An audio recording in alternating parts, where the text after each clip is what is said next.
es que ha venido consumiendo ayahuasca al inicio, días antes, ¿no? Con Lucía. Luego de eso, el día que comete el crimen, tomaron también ayahuasca, pero creo que a la media hora consumieron un hongo, ¿no? Un hongo de psilocibina.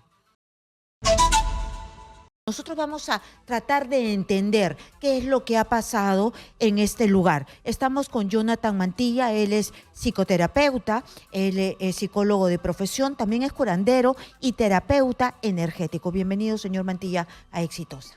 Muchas gracias, Karina, por la oportunidad. Muchas gracias. Usted es especialista precisamente en ayahuasca. Sí, hace 14 años me dedico bueno, los procesos de sanación a través de la medicina tradicional amazónica. ¿Qué es el ayahuasca? El ayahuasca es un brebaje que ocupa la mezcla de dos plantas, ¿no? Que es la liana de ayahuasca y las hojas de chacruna. Esa es una receta tradicional y que lamentablemente algunas personas alteran, ¿no? Al mezclar, por ejemplo, otras plantas con la preparación tradicional. Esto va a generar efectos diferentes a los efectos, digamos, terapéuticos, introspectivos y hasta cierto punto controlados que puede presentar el brebaje original. Es decir, una cosa es el ayahuasca, pero ya cuando le comienzas a sumar ingredientes, insumos, ya no es el ayahuasca. Lo potencian y puede generar otros efectos. Exactamente, ¿no? Justamente el reportero estaba hablando del floripondio o el toé, ¿no? Son hojas que contienen demasiado DMT y que es un uso muy cuidadoso el que le dan incluso en la selva los curanderos que trabajan con toé, ¿no? ¿Por qué? Porque tiene un efecto muy grande en el cuerpo que se extiende muchas más horas incluso que un ritual de ayahuasca y que normalmente no lo utilizan para el cotidiano, ¿no?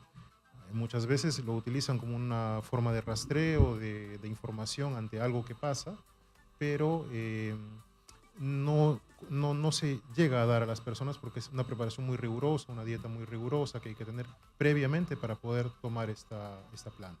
¿Qué es lo que habría podido pasar?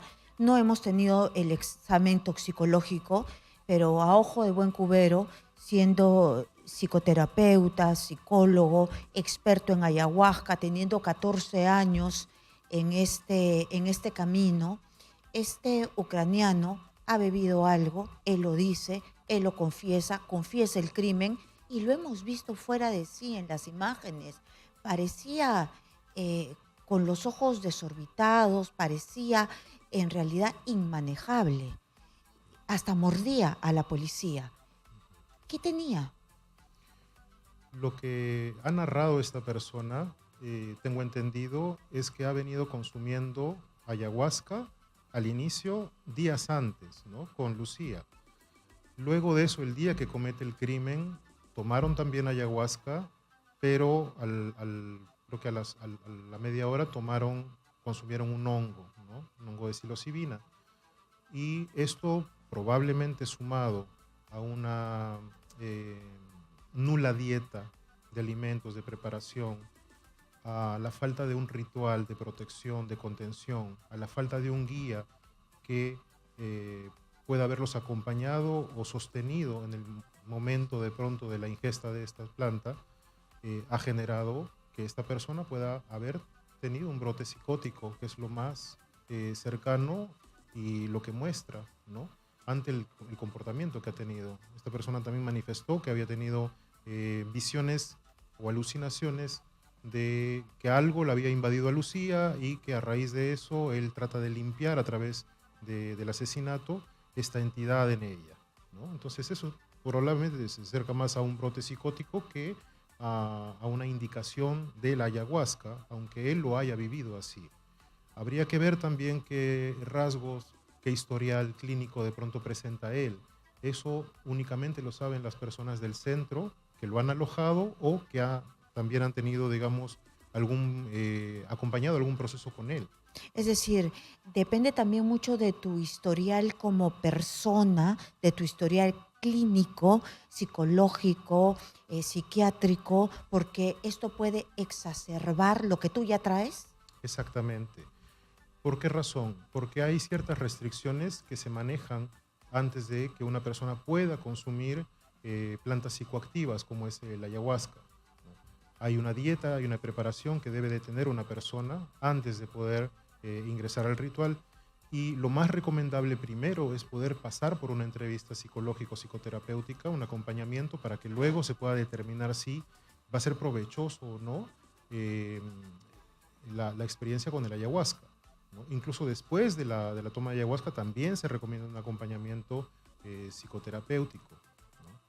Entonces, en algunas personas puede despertar un rasgo psicótico o un descontrol, o también inclinaciones hacia el suicidio, ¿no? Aparecen estas voces, aparecen estas alucinaciones que lo acercan a eso, porque de pronto la persona tiene ya conductas, tiene ya un cuadro, digamos, clínico, ya la persona se medica con tratamiento psiquiátrico o ha tenido antecedentes psiquiátricos o hay antecedentes familiares que acompañan también esta situación problemática mental, y que aún así con eso a veces no lo mencionan, no lo cuentan y van a tomar las plantas. Entonces, si a un psicótico le das un estimulante, como es una planta psicoactiva, obviamente va a desencadenar todo esto que hemos visto, ¿no? Ujú. Y los centros que hay aquí en nuestro país, hay informales, hay formales, la mayoría son seguros o como en toda en nuestra patria, la informalidad se ha masificado. Hay de todo, te diría que sí, hay de todo.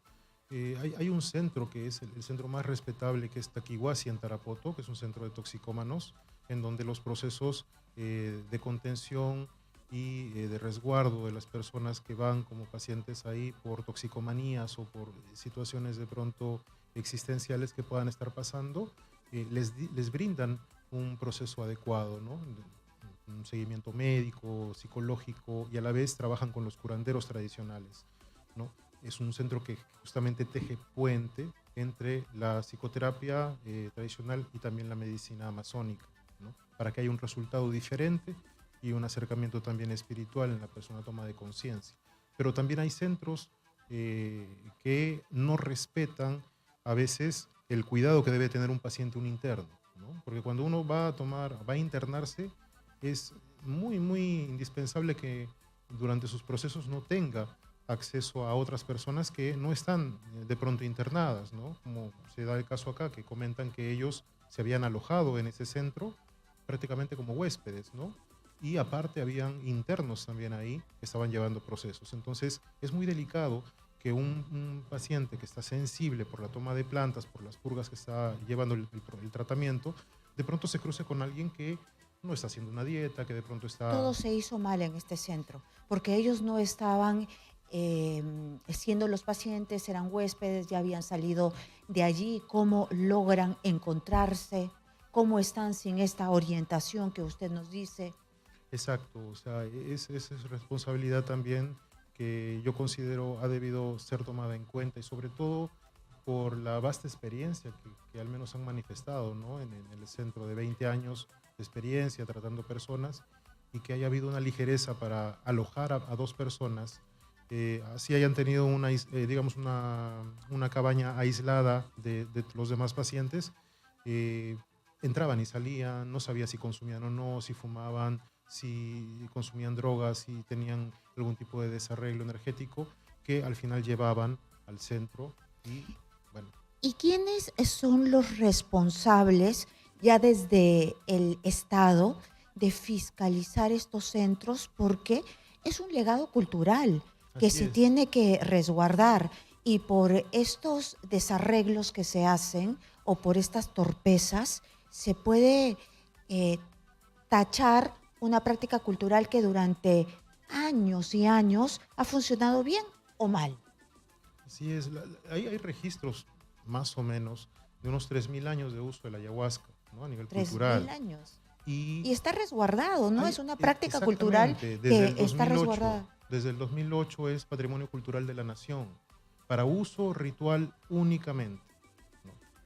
Entonces, eh, yo creo que ahí hay algo que debería de hacer, este tipo de situaciones que pasan, deberían acercar un poco más el interés de las autoridades y también del Ministerio de Cultura, el Ministerio de Salud, para poder resguardar justamente esos centros que albergan no solamente a personas nacionales, sino mayormente es para Turistas, pro extranjeros. Perú, claro, esto va a ser espantoso para la recepción de turismo. Exactamente, exactamente. Entonces, yo creo que esto también tenemos que verle el lado que podemos mejorar, ¿no? Que podemos de pronto poner más interés, más atención, porque no es el primer caso, bueno, esto ha sido algo monstruoso, pero han habido también y hay siempre negligencias en base a la ayahuasca.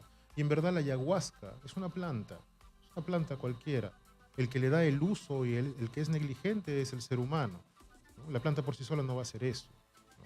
Entonces, si esto continúa, pues se van a seguir presentando situaciones como las de ahora, ¿no? El uso responsable de este ritual milenario no debería matar a nadie. No debería matar a nadie. Hay una muerte simbólica de la que se habla cuando se consume ayahuasca, que es justamente esta muerte de pronto del ego, de patrones, de conductas, de pensamientos, de formas que toda persona tiene y que justamente es, digamos, el motivo por el que se acercan a estos rituales. ¿Cómo es el ritual? Explíquenos un poco Ujú. cómo es el ritual ese que se ha resguardado en la Amazonía por tanto tiempo. Mira, el ritual tradicional tiene bases y tiene indicaciones muy estrictas y que si se manejan de esa manera, las condiciones, digamos, el resultado siempre va a ser positivo para la persona, ¿no? Entonces, en la Amazonía se acostumbra primero usar el ayahuasca como una purga, primero, principalmente, para limpiar el cuerpo físico, el cuerpo espiritual energético y también algunos antiguos curanderos usaban para poder ver, ¿no? Ver de pronto si el vecino le robó la gallinita al otro, qué pasó con el corderito, qué sé yo. Entonces, la persona primero tiene que desintoxicar su cuerpo y seguir una dieta previa. Una dieta que va a tener restricciones alimenticias, ¿no? Como no puedes comer cerdo, no pueden comer ají, no pueden comer condimentos, no pueden tener relaciones sexuales, no pueden tampoco consumir fármacos, a menos que haya ciertos fármacos que sí pueden consumirlos de pronto hasta días antes de la sesión. Eh, Ese cuidado es primordial para poder luego desintoxicar el cuerpo con una planta purgativa, ¿no? Que hay muchas, pero la principal y la que en mi centro uso es el tabaco, ¿no? Esto va a ayudar a que la persona tenga una limpieza vomitiva, ¿no? En donde va a alinearse primero para pasar al ritual que es un poco más fuerte, que es el ayahuasca, ¿no? Y luego de la ayahuasca hay una recomendación de integración a través de psicoterapia para que la persona entienda y comprenda la simbología, el contenido, todo lo que ha podido evocar en el ritual. Y hay una postdieta que se mantiene todavía 3 días después, ¿no? Mínimamente. Entonces, si te das cuenta, es un sacrificio que conlleva disciplina que la persona tiene que tener. Si no la tiene, si se saltean la dieta, si se saltean la purga y solamente van a tomar ayahuasca, si no hacen un buen cuidado del cuerpo, si están tomando medicamentos antipsicóticos o antidepresivos, o de pronto consumen marihuana o consumen otro tipo de sustancia, el resultado va a ser perjudicial, ¿no? Va a ser De perjudicial para la acuerdo. persona y obviamente para el encargado que está convidando el vegetal. Muy bien, ha quedado claro que no se trata de la ayahuasca, sino de todas las sustancias que se le puede incluir, mezclar, para potenciarla y termina en estas desgracias. Así Muchísimas es. gracias. Hemos estado con Jonathan Mantilla, él es psicoterapeuta, también es curandero y terapeuta energético. Muchísimas gracias por estar aquí.